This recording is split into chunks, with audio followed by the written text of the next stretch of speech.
Oxigenando Ideias para a Saúde apresenta novo episódio sobre inovação na saúde.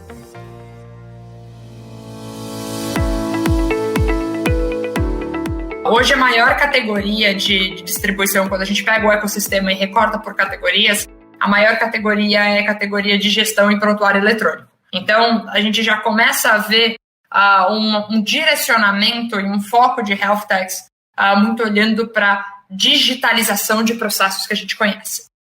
Por que é importante trazer isso, né? Para ser possível fazer o que o Mário falou, de converter em valor, e para conseguir fazer essa conversão rápida que a gente precisa, que o Pedro trouxe, a gente precisa conseguir se mover de forma ágil. E o único jeito da gente conseguir se mexer de forma ágil é que a gente saiba colocar o humano no lugar do humano e colocar tecnologia em todo lugar que dá para colocar tecnologia. Porque daí a gente vai focar onde gera valor. Principalmente em saúde, o propósito de saúde ele é muito forte. Eu vejo um monte de casos por aí, sem citar nomes, todo mundo fala assim, cara, eu preciso digitalizar a eficiência, o meu concorrente colocou aí, joga um chatbot no meu atendimento. Cara, a pior coisa que você pode fazer na tua jornada de experiência para o cliente é um chatbot que não responde o que o cara está precisando. Principalmente se ele estiver numa jornada crítica. Aí o cara fica tipo, não, eu não estou encontrando meu sintoma aqui, pelo amor de Deus, deixa eu falar com alguém. Então, muito cuidado com tecnologia. A tecnologia vai sim te levar para o lugar rápido. O problema é que você pode chegar no lugar errado mais rápido. E você pode não conseguir controlar isso depois. Então, ponto de ecossistema dos dados, né? A nossa maior categoria é gestão e prontuário eletrônico, sendo que gestão é a maior parte disso. Então, são 30% em gestão e prontuário e 24%, se eu não me engano, dentro de gestão. O que é gestão aqui? É toda a digitalização de consultório majoritariamente. Então, ajudando em agendamento, ajudando em fazer exame de laboratório, ajudando o médico a gerenciar o próprio processo, ajudando dentro dessas conexões de planos de saúde, como é que aprova, o que não aprova. Então, todo esse grande processo da gestão operacional é o grande foco. As outras duas que eu trouxe para vocês, uma com 15% e depois com 11%, é, respectivamente, acesso à saúde. Então, toda essa parte de marketplace de médicos ou planos de saúde novos e a parte de telemedicina, que é muito legal. A gente está acompanhando, porque como você bem trouxe, né, e a gente discutiu, a gente está vendo aí essa mudança, né, de regulamentação, mas é uma crescente dessa transformação do que vai ser telemedicina. Então, a gente já começa a ver essas tendências. Muito concentrado em B2B, quase 50% dessas startups focam em B2B. Aqui tem um paralelo interessante sobre onde é que está o dinheiro, né? Você tem o dinheiro do volume, o dinheiro do investimento. Então, tem um racional aí do foco do B2B. E daí tem alguns outros dados para trazer para vocês, mas eu também não quero concentrar o processo. Então, eu não sei se a gente já tem as respostas que a gente teve da enquete, do que o pessoal achou aí de quantas startups a gente tem em Health. Tem uma enquete? Tem 44% para 500. Olha só, muito bom, Mário, obrigada. 22, então, 200. A gente está com quase o dobro. Atualmente, né, no último recorte, a gente bateu 900 startups focadas em health. Isso significa que Health Tech é o segundo maior categorização de indústria do ecossistema brasileiro. Ele só perde para a Fintech, que bateu as suas 1.200, 1.300 aí nesse último mês, mas está crescendo em números interessantes. Depois é bem diluído em outras categorias. Isso já vinha acontecendo dentro do mercado. A pandemia, obviamente, deu um ajuste, mas não da forma que a gente esperaria. Né? No bias a pandemia tem uma relação com saúde. Mas, enfim, o número atualizado aí são 900 startups. Depois a gente pode explorar um pouquinho dessas aplicações de tecnologia. Mas, Luciane, com você de novo, para escutar o Pedro e o Mário também. Maravilha. Chegou uma pergunta para o Pedro aqui, bem direcionada. Se você quiser, alguém quer falar alguma coisa mais nessa parte das startups, talvez só para completar um pedacinho disso. Complementa, Mário, por favor. Complementando, eu que vivo na pele essa parte de Health Tech, né, startup Health Tech. Já há alguns anos, né, a Kidop ela é uma Health Tech, mas ela já é antiguinha, né, o Clever Care tem 6 anos, a Kidop, a empresa que é a holding ali, já temos 11 anos, né, então a gente passa por todo esse processo. Tem alguns pontos também que está ajudando nessa iniciativa. Como a gente falou, nessa mudança do modelo de gestão em saúde, essa parte dessa necessidade, o problema é muito grande.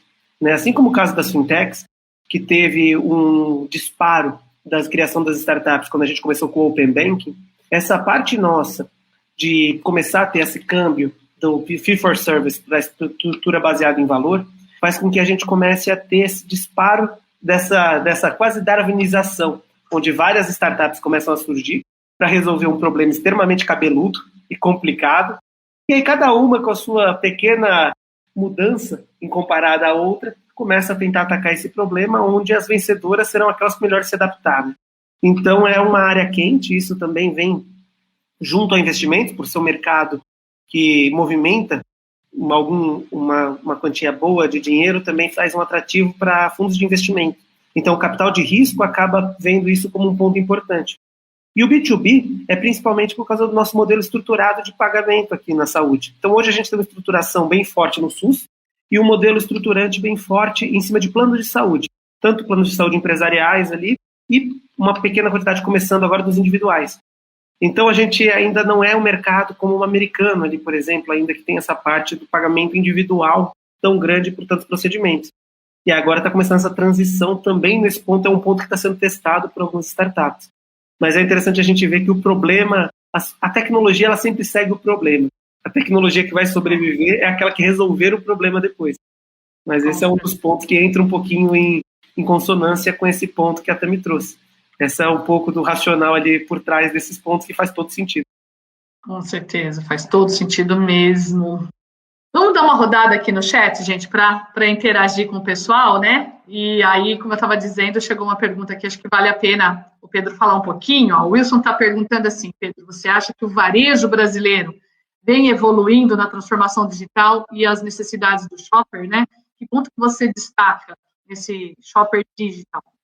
Ótimo. Eu vou trazer, ele falou do varejo como um todo, mas talvez ele quis fazer um recorte do varejo farmacêutico, eu vou falar do varejo farmacêutico. Eu acho que é onde eu entendo um pouco mais, eu tenho mais conhecimento sobre isso. Se você olhar, são 81 mil farmácias no Brasil, né? Elas são divididas em 4 clusters, o mercado, ele, dentro de uma dessas posições, ele é pouco vertical, 42% aí aproximadamente nas redes da Abrafarma, as grandes redes. Eu vou falar aqui níveis de maturidade diferente dentro das redes do varejo farmacêutico, as redes, não redes, o associativismo, os independentes. Hoje, se a gente não olhar faturamento, mas olhar o número de farmácias no Brasil, elas são muito mais de farmácias independentes do que redes e associativistas. E aí, dentre esses independentes, existem vários clusters também, com cada um com nível de maturidade profissional. Mas para não ser uma resposta subjetiva, eu acho que assim, ó, existem redes muito mais estruturadas do que outras, e olhando metade do copo cheia, o quanto tem um número de lojas que podem mudar a sua mentalidade para levar mais saúde para a população e acompanhar essa jornada de transformação. Porque, vamos lá, a Tami, muito racional no seu embasamento, na tese que ela defende, se você olhar só o número, você vê que quem tem uma transformação digital está mais acelerado é o cara que tem mais número, tem mais resultado. Então, não é uma visão do Pedro, não é uma visão da Tami ou do Mário. Os números dizem, né? O mercado farmacêutico ele é auditado pelo IQVIA Close-Up, são as duas empresas que auditam o mercado farmacêutico brasileiro, e você olha lá, eu acredito que tenha uma mera semelhança ali, ou fatos e dados, quem está com mais resultado é que está mais acelerado na transformação digital. E mais uma vez, né, não vamos colocar as pessoas, ou as empresas, ou os empresários o que está certo ou o que está errado. Cada um tem a tua estratégia. Né? Cada um tem a tua estratégia. Mas nós, como acreditamos na educação, e é talvez por isso que nós estejamos aqui, a gente tem que olhar para as pessoas ainda que não têm essa mentalidade, porque outros já estão muito mais estruturados. E o nosso desafio aqui, de nós 4, é como levar para os outros 70% que não têm essa mentalidade. Porque, afinal, são eles que estão nos rincões do Brasil levando saúde e acesso àqueles que não têm acesso a um profissional médico ou uma estrutura de saúde bem organizada, entende? E a farmácia, muitas vezes, ela é o primeiro ponto de contato dessa população brasileira. E aí eu vou desdobrar um pouquinho mais, né? E o quanto esse profissional farmacêutico que está lá, que são em média, aproximadamente 220 mil farmacêuticos no Brasil, o quanto ele tem que não só depender do seu empregador e ele buscar ou influenciar essa transformação digital, porque no final do dia a população brasileira chega na farmácia, o primeiro contato, a maioria das vezes acaba sendo com a farmácia. Quem aqui de nós, em algum momento, nunca foi na farmácia antes de ir no médico, né? Vamos olhar, essa é a real da população brasileira. Entende? É isso. Se a gente for falar de uma saúde baseada em valor, não dá para não ter a farmácia como ponto central, porque também tem um outro lado indo nessa linha, é o ponto das estruturas de saúde, é o ponto mais visitado. Também. Então, além de tudo isso, além dele ir primeiro muitas vezes, ele continua indo muitas vezes. A frequência de ida na farmácia é muito maior do que a frequência de ida no hospital ou na consulta. Com certeza. Então, você só consegue fazer realmente quando a gente começar a trabalhar esse intercâmbio que vai ter que ser necessário da saúde, da doença para a saúde, só vai funcionar se você colocar todos os players no ponto. E a farmácia, como sendo o ponto de maior toque, é uma das que tem a maior importância nessa transformação, né? Tudo a ver com uma questão que o Wilson colocou aqui. Inclusive, ele tinha direcionado para você, Mário, também, olha. Esses pontos de personalização, aliados com o que o Pedro disse, das pessoas realmente realizarem ou buscar uma assistência farmacêutica, uma visão mais integral das pessoas, né? Não só aquela coisa pontual de vender aquele medicamento naquele momento agudo da situação, mas, enfim, como é que o varejo pode colocar isso? O Wilson até colocou, olha, super relevantes, enfim, o aumento dos custos e a inovação são amigas nesse momento. O desafio é integrar e colaborar com todos os stakeholders, talvez assim, como ser, né, uma cadeia mais colaborativa dos stakeholders, né, para que a gente realmente veja isso acontecer, a inovação, os custos, o que você vê, por exemplo, mais essa colaboração. Né? É um lugar onde ele vai muito. E é um ponto essencial na deshospitalização, muitas vezes, desse paciente que acabou de sair de um procedimento na instituição, recebe a receita ali, vai fazer. Na hora da deshospitalização inicial, às vezes ele não tinha muito esse contato. É a maior responsável pela aderência do crônico, que ele continue tomando aquela medicação, que ele mantenha aderência, que é lá que ele vai comprar. É a pessoa que vai saber primeiro que ele não foi comprar, é a rede da farmácia ali que ele tá fiel. Então, todo esse ponto é importante trazer nesse ponto de jornada. O laboratório está junto com a rede para poder incentivar ali essa parte desse cuidado centrado no paciente. A fonte pagadora está fazendo parte disso para incentivar cada vez mais. Então, quando hoje todo mundo tem os seus pontos de foco, né, central. Mas a partir dessa transição da saúde baseada em valor, onde todo ponto central vai ser no desfecho desse paciente, então vai facilitar um pouco mais, eu acredito, essa comunicação para a gente criar jornadas cada vez mais centradas nesses multicentros. Então você não vai só personalizar naquele paciente, mas vai personalizar na jornada de por onde ele passa. Se ele está passando ali deshospitalizou, agora está na farmácia, como que vai fazer? Eu acredito que isso é o ponto que a gente vai acabar chegando, é inevitável. E as redes de farmácia são um ponto essencial disso. Sem elas, isso não vai ficar completo. Posso fazer uma contribuição? Você queria complementar, né, Pedro? Pode falar, Pedro. Primeiro, tá? Eu acho que assim, ó, eu tô falando Pedro, pessoa física, em todos os meus posicionamentos aqui. Eu até falei ontem para as meninas e pro Mário aqui. A gente, de fato, tem que parar de fazer o slide bonito e a fala falando que é o paciente no centro e, de fato, chamar essas pessoas que estão dentro desse ecossistema para conversar. E o quanto, tipo assim, ó, rodar NPS de como está o nosso nível de serviço hoje, chamar essas pessoas para ouvirem, de fato, chama esses pacientes, ou chama esses caras, sentam na mesa. Quando eu falo pacientes aqui, eu não estou falando só a pessoa enferma, mas todos os atores que compõem esse mercado, e chamem e escutem ele. Isso é colocar o paciente no centro, isso é falar de jornada. E o restante eu vejo, Tami, que, passando a bola para você em menos de um minuto, eu vejo que é muito conceito e pouca execução, sabe? Eu vejo que é muito conceito e pouca execução. É muito o que está escrito no livro e pouca execução. Então quando foi, vocês que estão nos assistindo agora, quando foi a última vez que vocês chamaram os clientes de vocês para falarem o que é que vocês têm que melhorar? No que vocês têm que melhorar? E como eles vão gerar e te ajudar a potencializar as suas entregas? Isso não significa que o grupo NC, MS não tem muito o que melhorar, a KPMG, o Distrito LIP, o KIDOP, a própria Farma, todos nós temos que melhorar a todo momento. Mas quando foi que a gente, de fato, para de falar o slide bonito e, de fato, chama esses atores que compõem a mesa para eles optarem no nosso negócio, sabe? É isso, até a minha bola é com você. Aí, só mais uma coisa. E outra, isso é um processo. Parar com a cultura imediatista. As pessoas acham que instalar uma plataforma, no outro dia vai começar a dar resultado para melhorar a saúde do mundo. Então, é um processo. Processo e cultura, né? Contínuo, né, gente? Inovação e cultura totalmente ligado um ao outro, com certeza. Nós também temos para falar. Não, mas é um ótimo ponto, Pedro. E esse é o gostoso do bate-papo, né? Acho que a gente colocou essa estrutura para que a gente trouxesse um pouco disso, e eu concordo muito com você desse processo de tomar cuidado com os slides bonitos.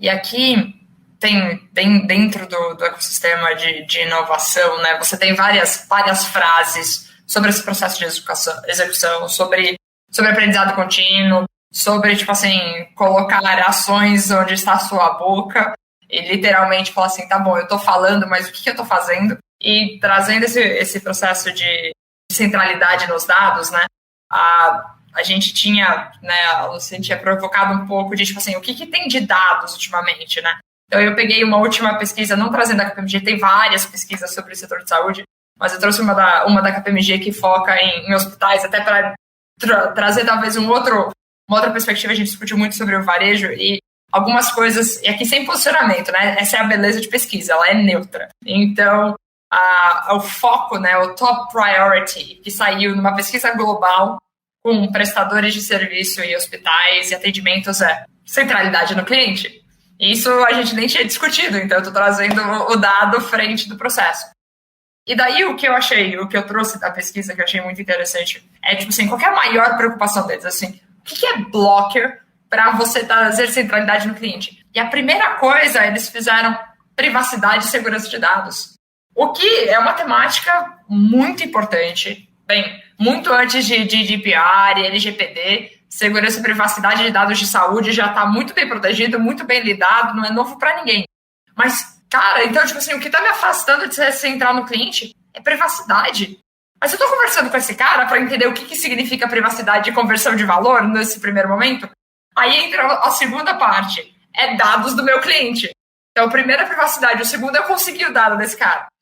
E daí o terceiro ponto, e nessa sequência de blockers, eles trazem, e daí eu conectando com a parte de varejo, os dados estão por toda parte. Então, eu estou longe, eu tenho medo de lidar com esse dado, e esse dado está por toda parte. Então, quem é que vai se responsabilizar por trazer isso para mim, para eu aprender a lidar com isso e gerar valor para o processo?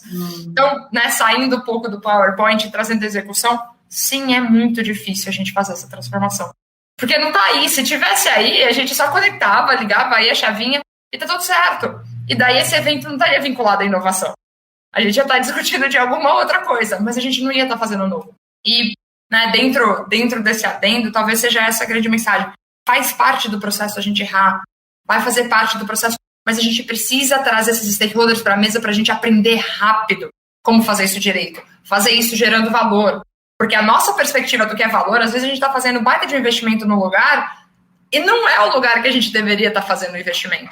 Então tem muita desconexão. Eu vejo muito mercado cuidando do tipo assim, inteligência artificial, não sei o que, eu preciso ter isso instalado. O que de valor, de fato, isso está gerando para o teu cliente? Perto daquela mudança que eu fiz na área, que eu coloquei um atendimento humano melhor que entendia da pergunta, é marginal, mas está dando marketing muito bacana. Será que você está olhando para o teu cliente de fato ou você está olhando para o slide bonito? Então, talvez seja, né, conectando os dados, porque a gente estava discutindo, eu acho que a provocação, né, dos próximos passos, ela é um pouco disso. É o quanto que a gente está liderando essa transformação fazendo as perguntas corretas. Não buscando resolver os problemas com as soluções que a gente tem na cabeça. Porque esse desencaixe, ele pode nos levar para um lugar, talvez, que depois a gente olhe e se pergunte o porquê que a gente fez isso. Esse ponto também é bem legal, você trouxe, que tem uma coisa que também me lembrou daquela parte, a gente está falando das health techs, né? Health tech é um mundo cruel. Por quê? Porque diferente de outras áreas, por exemplo, você pode... No Facebook está escrito na parede, né? Mova rápido, quebre tudo. Isso não existe na health tech. Health tech, se você decidir abrir startup e decidir para a saúde, faça pelo coração.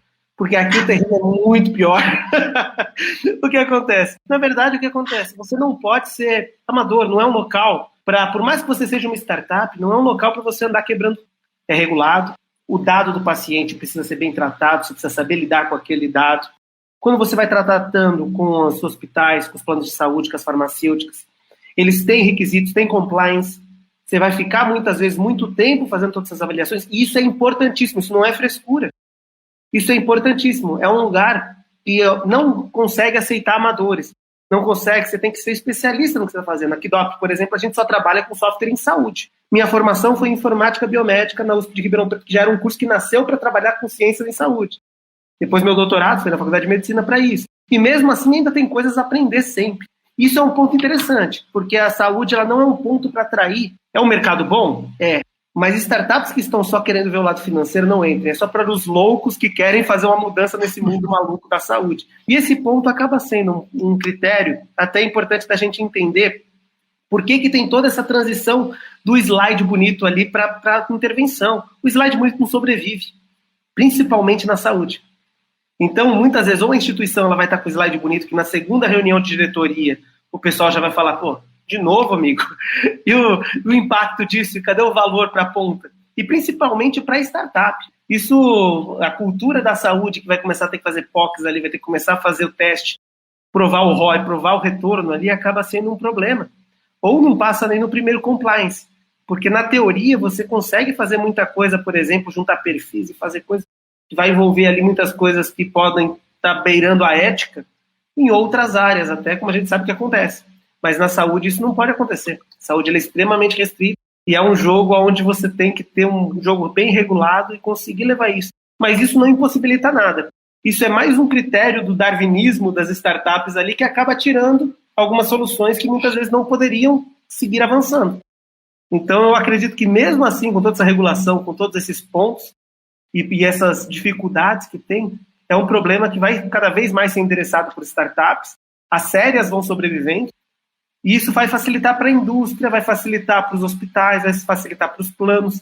E o trabalho da Distrito, dos diversos players que vem fazendo essa filtragem, facilita cada vez mais. Porque o tempo é restrito, né? Imagina quantas reuniões, o Pedro acabou de falar que estava cheio de reuniões ali para parar ainda e tentar separar o joio do trigo, é extremamente complicado, né? Então, cada vez, todos os players, não só da saúde, têm que andar juntos. Mas aí, o pessoal, os players da inovação, eles têm que entender que eles têm que cada vez mais se aproximar da saúde. Nós somos uma das áreas que mais precisa desse auxílio, das consultorias, do pessoal para trazer e ajudar a separar esse joio do trigo. Esse é um trecho de nossa live. Para ouvir esse bate-papo na íntegra, é só acessar o link no descritivo desse episódio.